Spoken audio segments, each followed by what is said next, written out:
Nous allons parler de 3 sujets cet après-midi. Le premier, c'est la meilleure hygiène de vie pour prévenir et guérir du cancer.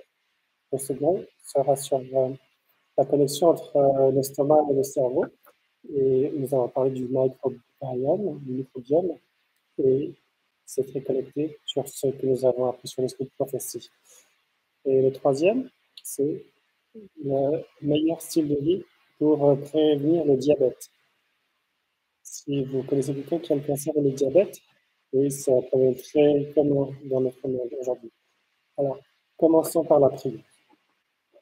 Mon Père Céleste, merci pour les conseils que tu nous as donnés sur la santé. Merci pour ta parole qui nous guide. Père, aide-nous à comprendre ces choses et pour être de meilleurs serviteurs et nous prions que nous puissions utiliser cela pour avancer le mystère de Jésus-Christ sur cette terre. C'est notre prière au nom de Jésus. Amen. Combien d'étudiants avons-nous ici? Étudiants? Amen. Combien d'étudiants en médecine, et en dentisterie, infirmière? J'aimerais que vous sachiez que vous avez choisi la meilleure profession du monde. Le Seigneur peut vous utiliser et ouvrir des portes, ouvrir des choses que personne ne peut faire. Amen. Donc, si vous n'êtes pas une personne médicale, vous pouvez utiliser la connaissance médicale pour ouvrir des portes et pour attendre des personnes dans des endroits que personne ne peut attendre. Donc, c'est une information importante pour le peuple de Dieu. Parlons du cancer. Dans notre monde, c'est estimé qu'il y a 18 millions de nouveaux cas de cancer par année. Certains pensent même plus. Si nous regardons ici, nous pouvons voir en l'an 2020 où étaient le plus de cas de cancer. C'était aux États-Unis, au Canada, et l'Europe de l'Ouest et de l'Est, Australie, le sud de l'Afrique et au Moyen-Orient, et il inclut le Maroc. Les dernières statistiques montrent que de 2006 à 2012, il y a eu un accroissement sur la croissance du sein et les cancers du poumon et du côlon. Et ce sont les cancers les plus communs. Et on a vu une augmentation. Et pourquoi est-ce que les taux augmentent ici au Maroc ou dans le Moyen-Orient? Est-ce que vous pensez quelque chose dans l'eau? Vous pensez qu'il y a quelque chose des radiations, peut-être les antennes téléphone? Qu'est-ce qui cause les augmentations de cancer? Donc, avançons. Il n'y a pas de pilule magique qui va guérir contre le cancer. Et avec ceci à l'esprit, c'est estimé, et 80% des cancers sont évitables. Et 80% des cancers peuvent être évités et sont liés au style de vie. Le système immunitaire est vraiment ce qui combat le cancer. Nos globules blanches sont très importants. Les globules blancs attaquent les bactéries et elles attaquent les cellules cancéreuses. Donc, non seulement le système immunitaire nous protège des bactéries et des virus, mais aussi des cellules cancéreuses. Donc, c'est très important aussi dans la réparation de l'ADN. Quand il y a un ADN endommagé, notre corps peut réparer cet ADN si on lui permet. Un système immunitaire sain aide à prévenir le cancer. Donc, pour ne pas avoir le cancer, il faut avoir un système immunitaire sain. Malheureusement, notre mode de vie, les choses que l'on mange, que l'on fait, peuvent affaiblir le système immunitaire. Les produits comme le junk food, les mauvais aliments. Et Hippocrate a dit que la nourriture soit votre médecin. Et la médecine, c'est la nourriture. Donc, on on se traitait des patients pas avec des pilules, mais avec des régimes. Donc, le régime et le style de vie a beaucoup à faire avec le style de vie, et a beaucoup à faire avec les maladies. Et si on boit beaucoup d'eau ou pas beaucoup, ça peut changer les choses. La nutrition est donc très importante. Il y a beaucoup d'aliments qui peuvent causer des inflammations, et l'inflammation amène le cancer. Donc il y a des aliments qui créent l'inflammation et des aliments qui vont à l'encontre des inflammations. Est-ce que vous pensez que la nourriture inflammatoire ou non inflammatoire va amener vers le cancer? La nourriture inflammatoire. Et toutes les nourritures qui sont industrielles, les nourritures euh,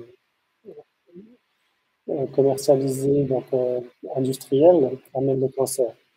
Et les nourritures qui ont des antioxydants vont nous protéger du cancer. La science nous montre que notre régime peut allumer ou éteindre les gènes. Et c'est l'étude des épigénétiques.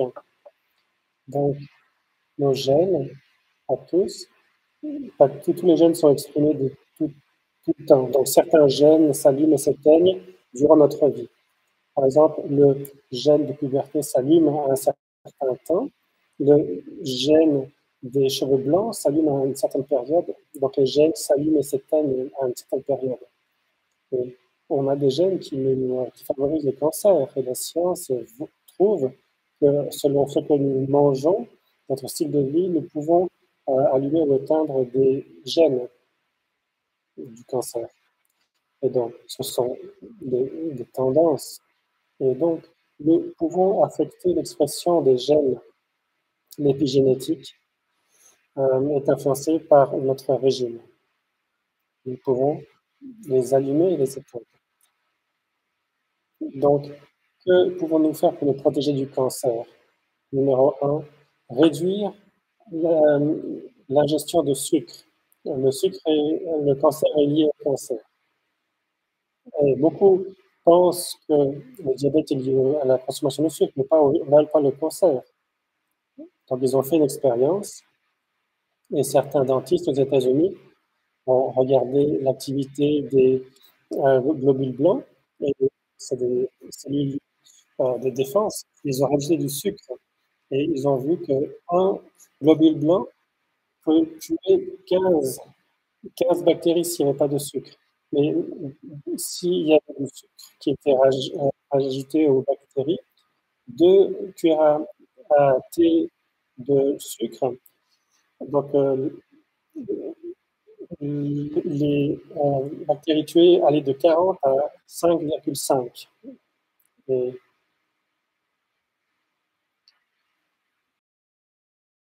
avec 2 sodas, qui sont 20 cuillères à thé de soda, on passe de 40 bactéries tuées à une seule. Donc la recherche démontre que euh, le sucre a une activité négative sur nos globules blancs et nous empêche de combattre les germes et le cancer. Nous savons que les diabétiques ont plus de cancer. C'est un fait commun. Et nous pensons que ça a à faire avec le système immunitaire. La deuxième chose que nous devrions faire pour prévenir le cancer, c'est de limiter la consommation d'aliments gras. La viande rouge, telle que la, la viande de porc, les viandes processées dans les hot dogs, dans les hamburgers, etc. Il y a une très bonne recherche qui a été faite que la viande rouge et la viande transformée créent le cancer du côlon. L'inflammation chronique du côlon peut amener à, à des polypes du côlon. Donc, quand on fait une colonoscopie, on voit des polypes. Et ces polypes sont très cancéreuses. Et si elles restent non soignées pendant 10 ou 15 ans, on peut finir par un cancer. Et les polypes peuvent devenir un cancer. Et les polypes donc, sont causés par le régime. Et donc, si on change le régime, on a moins de polypes et moins de cancer. Voilà.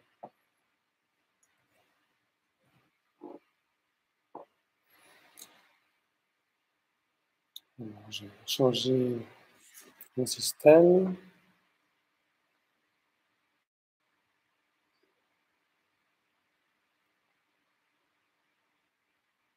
Et il y a plusieurs cancers, mis à part le cancer du côlon, qui sont liés avec la consommation de graisse. Le cancer du sein est très lié à la consommation de graisse pour les femmes, très important, aussi pour les hommes. Le cancer de la prostate. Les chances d'avoir un cancer de la prostate est beaucoup plus élevée chez les hommes qui consomment beaucoup de graisse. La troisième chose que nous pouvons faire, c'est de ne pas manger beaucoup de sucre. 2, pas de nourriture riche en graisse. Et de manger des plantes, ça réduit le risque de cancer de 50%. Et cela a à faire avec les fibres également. Les fibres qui sont trouvées dans les légumes, dans d'autres fruits et légumes, réduit le montant de toxines dans notre corps et aide à nettoyer le côlon et réduit le temps de digestion. Donc, pour les personnes qui mangent un régime qui a peu de fibres, comme de la viande rouge, ça peut prendre 3 à 7 jours pour que tout cela passe par votre système gastro-intestinal, comme un hamburger par exemple. Ça peut prendre 1 semaine pour que ce soit transformé par le corps. Et si on prend une nourriture riche en fibres, ça prend 26 à 36 heures pour être transformé. Laquelle des régimes donne plus d'inflammation à votre avis? Absolument. Le régime riche en fibres diminue les inflammations.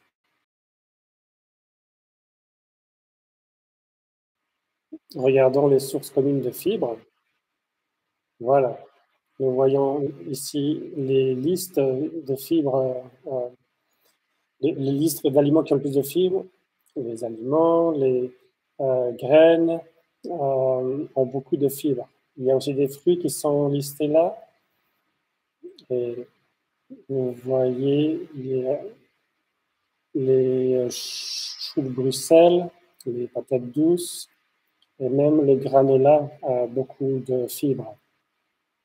Les antioxydants est une autre chose qu'on doit faire. On mange des antioxydants pour prévenir le cancer. Les antioxydants protègent les cellules et qui sont endommagées par les radicaux libres, comme les rayons ultraviolets, comme les cellules qui deviennent des radicaux libres, cherchent un électron et ils volent l'électron d'une cellule saine. Et les antioxydants ont un électron supplémentaire et ils stabilisent le radical libre. Et ils équilibrent le corps. Les antioxydants ne sont pas trouvés dans les produits laitiers, le régime animal, mais dans les fruits oxydants. Numéro 1, c'est la fraise, et c'est toutes les baies, nous voyons aussi les bananes, les pommes, les tomates.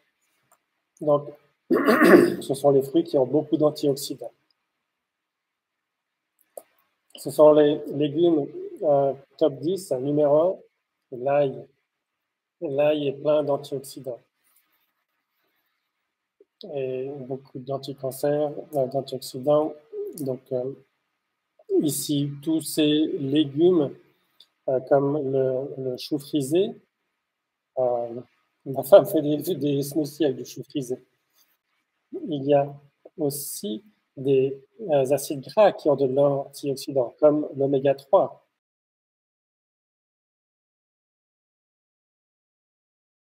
La caféine est connectée au cancer. Peu de gens le savent. 2 tasses de café de café par jour double le risque de cancer. Et la caféine augmente beaucoup le risque de cancer du sein. Donc, arrêter la caféine est important. La nicotine, il y a beaucoup de pathogènes dans les cigarettes. Chaque cigarette fumée réduit votre vie de 7 minutes.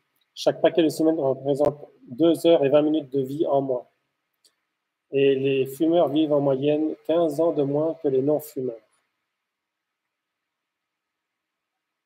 La consommation de l'alcool est connectée, c'est une substance connectée avec différents cancers. 75% des cancers de l'œsophage, 50% des cancers de la bouche et 30% des cancers du foie sont liés à la consommation d'alcool. Un exercice physique régulier, 4 semaines par semaine réduisent le risque d'un tiers. C'est vraiment étonnant. L'exercice renforce le système immunitaire et c'est probablement ce qui protège du cancer. L'exercice physique régulier réduit le risque de cancer du sein jusqu'à 60%. Est-ce que quelqu'un sait où a été prise cette photo? C'est une ville célèbre ici au Moyen-Orient. Vous savez où c'est Famcourt? C'est pas Dubaï, c'est près des cités saintes de l'islam.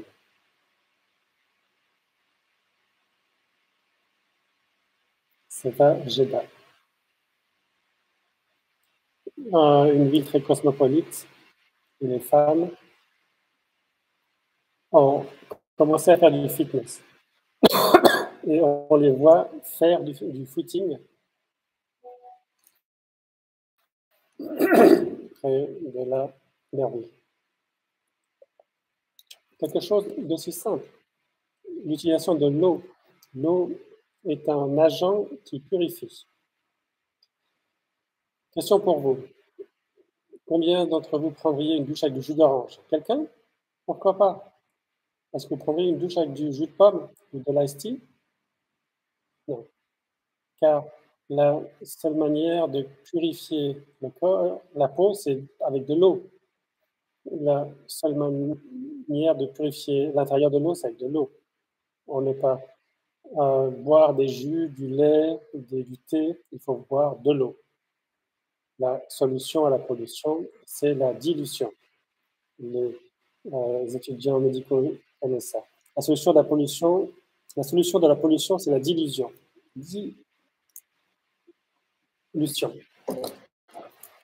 Donc, pour avoir un bon sang, il faut boire beaucoup d'eau. C'est une étude de Dr. Trash. Et au Moyen-Orient, nous avons des hammams. Et ils sont très bons pour la peau. Les anciennes personnes le savaient, les hammams. Donc, l'hydrothérapie. Le sauna aussi est très bon, car les toxines sont relâchées de l'intérieur du corps vers l'extérieur. L'air pur est souvent pris comme quelque chose d'évident. Mais combien on vit dans des villes avec beaucoup de pollution? Vous le sentez, n'est-ce pas? Je sais que quand je vais à Mexico City, quand je vais au Caire, et je me mouche, et qu'est-ce qui sort quand vous vous mouchez? C'est noir. Donc, vous savez que vous respirez un air qui n'est pas très pur. À l'école de médecine, il y avait un spécimen qui avait un poumon qui était noir parce qu'il fumait. Ensuite, ils ont montré les poumons avec ses poumons qui étaient noirs. Non, ce patient ne fumait jamais, mais ils sont de Los Angeles. Et leurs poumons étaient aussi noirs que celles d'un fumeur. Donc, l'air pur est très important. En fait, l'air intérieur a 2 fois plus de substances cancérigènes que l'air extérieur. Ils ont fait un expériment où ils ont mis 2 groupes de rats il y avait un groupe de rats à l'intérieur et l'autre rat à l'extérieur, et les deux avaient des taux de cancer très différents. Donc, les rats de l'intérieur avaient des tumeurs 2 fois plus grosses que ceux à l'extérieur.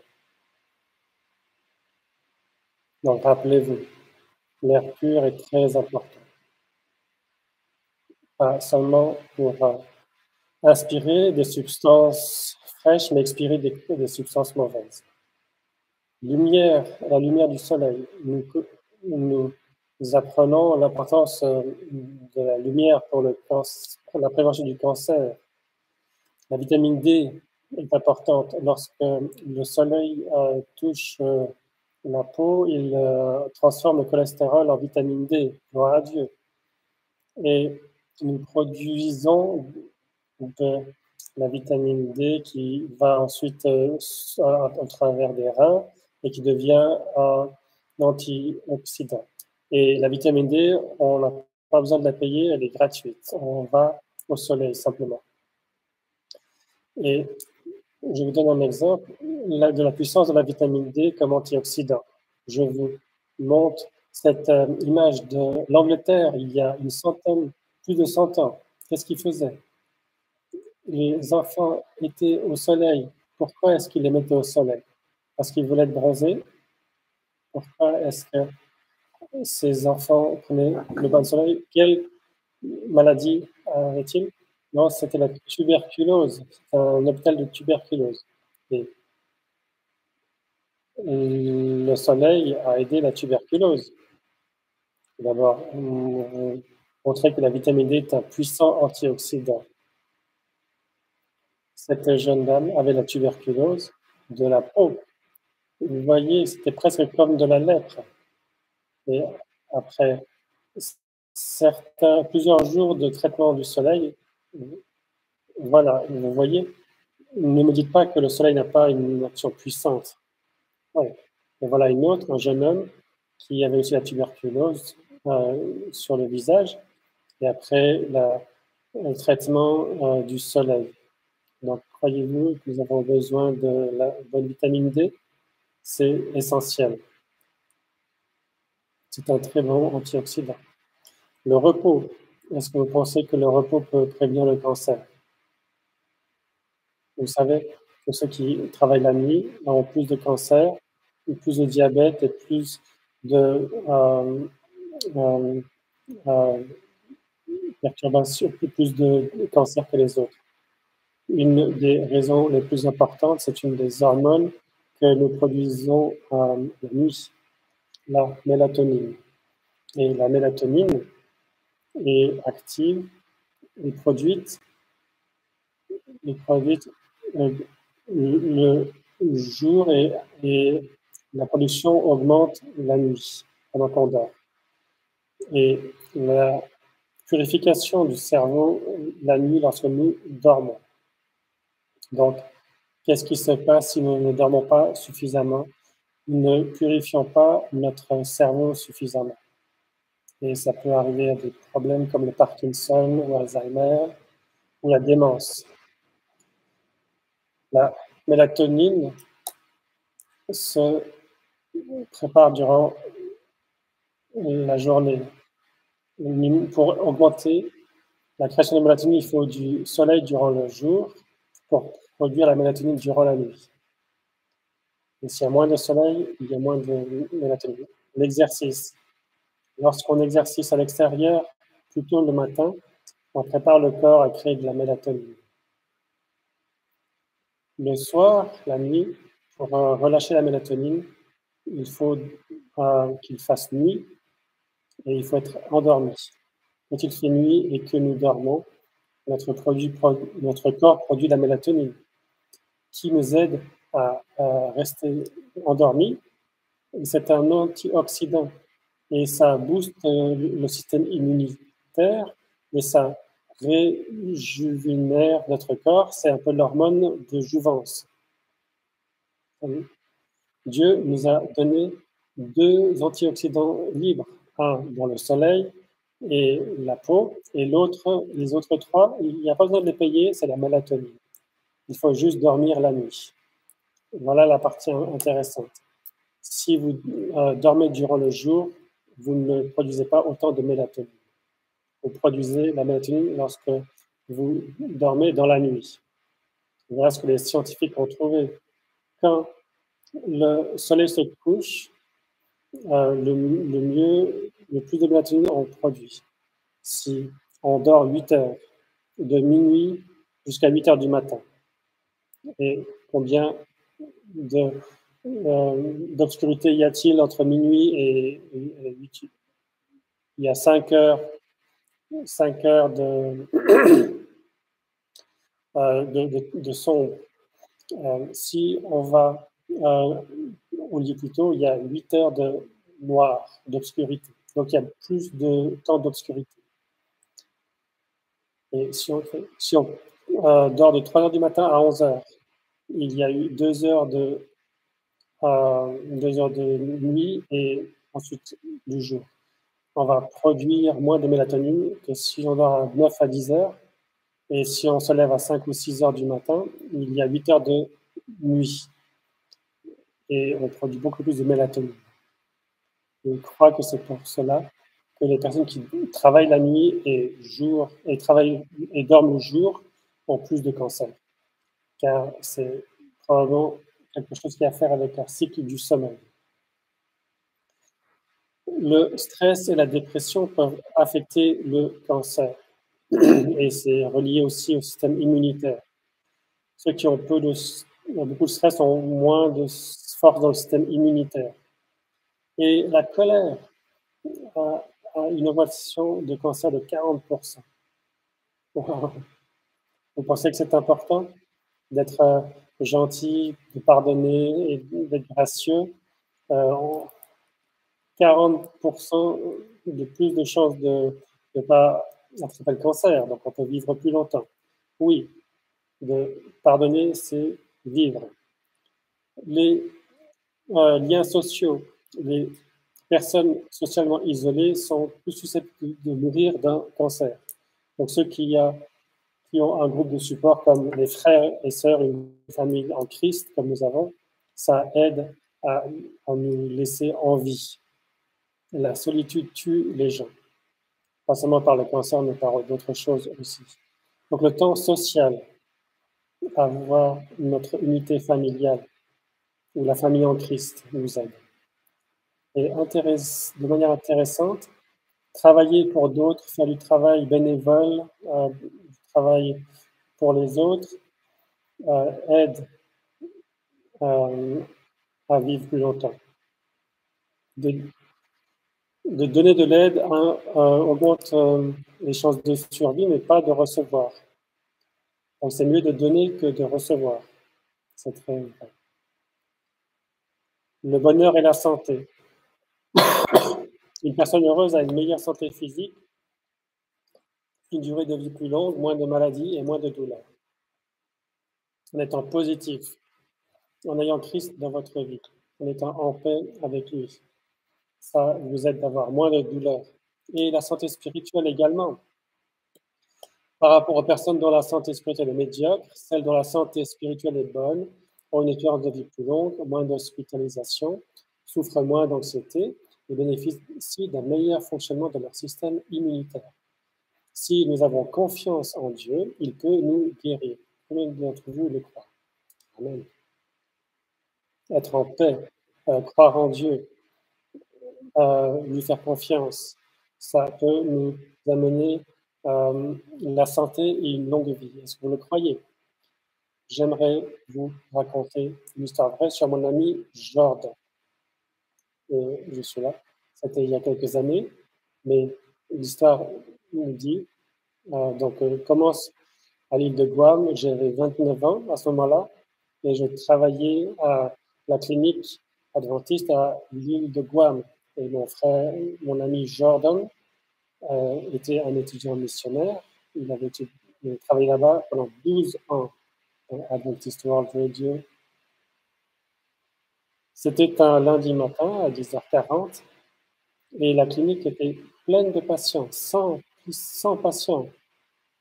Et je travaillais aux urgences Et soudain, un homme rempli et rentra, et c'était son ex-femme, et il y a un autre homme qui l'a tué dans notre clinique à l'église adventiste. Une autre, euh, une autre infirmière est sortie, deux infirmières donc ont été tuées. Ensuite, cet homme a couru à travers la clinique, il avait les fusils, et les personnes criaient. C'est une clinique pleine de 100 personnes, et les gens criaient, c'était le chaos. Un homme nommé Pierre, non, un homme, Tony, a couru dans des bureaux, et le tueur s'appelait Peter. Il a dit: «Ah, Peter, comment ça va?» Et le donc il lui a serré la main avec la main droite, et il lui a tiré dans le cou avec la main gauche, et la balle n'a rien est rentrée dans le cou, et il lui a il n'est pas mort. Il est sorti de l'hôpital 2 jours après, Dieu lui a sauvé la vie. Et cet homme est ensuite descendu où il y avait la comptable, une femme plutôt âgée, et il était en train de donner un entraînement à Jordan, mon ami. Et il descendit, le tueur descendit, et, il a commencé à charger son fusil. Il lui a dit au comptable: «Toi, tu as rendu ma vie euh, misérable», et il a tué la comptable. Et ah, une femme âgée a mis sa main devant son visage, et, et la balle n'est pas tombée n'a pas percé son visage, mais était restée sur son visage parce qu'elle a traversé la main. Par un miracle de Dieu, elle a été sauvée. Mon ami Jordan était assis à côté de la comptable. Et ensuite, le tueur a, a tué, a tiré sur Jordan, et la balle est rentrée dans son oreille et est sortie de l'autre côté de la tête. Jordan est tombé par terre. Il était conscient, mais il ne pouvait pas parler. Et sa tête sonnait. Il entendait les voix et les gens criaient. Il savait qu'il avait été tiré dans la tête. Il a joué le mort et il a prié. Il a prié: «Seigneur, si tu as encore du travail à faire pour moi, sauve-moi.» Et ensuite, il a dit: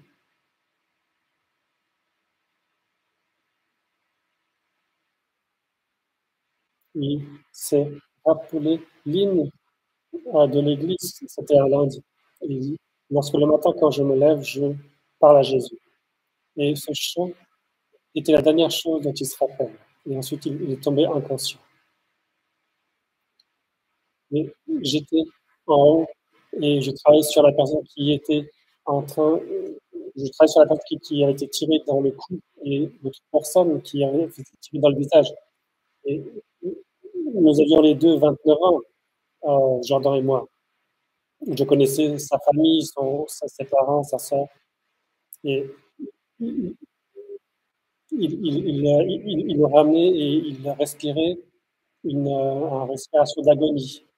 Et c'est un type de patient qui allait mourir. Et, ils l'ont amené, son corps était comme une nouille, et on ne pouvait presque pas sentir le pouls. Et ensuite, j'ai vu le trou de la balle qui était ressorti par la tête. Et la seule chose à laquelle je pouvais penser, c'est: qu'est-ce que je vais dire à ses parents? Qu'est-ce que je vais dire à sa mère? Il était là pendant 12 ans, il ne s'est jamais marié, pas d'enfant, et maintenant, il va falloir chercher le corps de son corps mort. Et j'ai donné des ordres, on commençait les intraveineuses, etc. Et nous avons commencé à faire les gestes d'urgence pour le massage cardiaque. Le chirurgien devait l'intuber, il fallait le faire à la main, il n'y avait pas de machine. et le chaplain est arrivé. Le chaplain était un gars afro-américain de la Caroline du Sud, et c'était un volontaire, un aumônier volontaire. Il est arrivé d'extérieur dans une situation de tir active sur ses béquilles. L'aumônier de la clinique, il voyait tout ce qui se passait, le chaos, essayant de les traiter. Il, il a dit Jordan, ici. Il l'a vu. Et donc les infirmières tremblaient. L'aumônier, il l'a touché et il a dit aux dames, ne vous en faites pas, faites ce que vous avez à faire. Il a dit Seigneur, aie pitié. Il a commencé à prier. Lorsqu'il a commencé à prier, les signes vitaux de Jordan ont changé, ont tourné. Donc son rythme cardiaque a augmenté, la pression a augmenté, les, les chirurgiens ont Jordan a ouvert ses yeux et ensuite il est retombé inconscient. Et je me rappelle qu'il disait que son passage d'air est stable. Et une histoire longue, on l'a fait courte. Ils l'ont amené à l'hôpital et même ses blessures étaient superficielles. Même son cerveau n'était pas touché. Comment est-ce que c'est possible? Et la balle est rentrée à l'intérieur de son oreille et est ressortie derrière. Mais c'est comme si la balle avait touché quelque chose de dur et avait ricoché. Je ne sais pas. Mais je sais que mon ami était en train de mourir. Il était aussi carrément mort. Et l'aumônier a prié et il est revenu. Il est revenu des morts presque instantanément. Il y a de la puissance dans la prière. Il y a de la puissance au nom de Jésus-Christ. Il y a de la puissance. Mais ce que nous ne pouvons pas faire, Dieu peut le faire pour nous. Il peut ressusciter les morts si son est Dieu. C'est le seul. C'est le seul qui a la puissance pour ressusciter les morts. J'avais des images ici, mais je vous ai raconté. La Bible dit que Jésus-Christ vient en puissance et en gloire avec ses anges. Et lorsqu'il vient, il va ressusciter les morts en Christ. Je me réjouis de ce jour. Qu'en est-il de vous? Il n'y aura plus besoin d'hôpitaux, il n'y aura plus besoin de Covid, il n'y a plus besoin d'avoir des chirurgiens. On nous donnera la vie éternelle. Il nous sera donné la vie éternelle. Et personne ne peut vous le promettre sauf Dieu au travers de son Fils Jésus-Christ. C'est le seul qui peut nous donner la vie éternelle.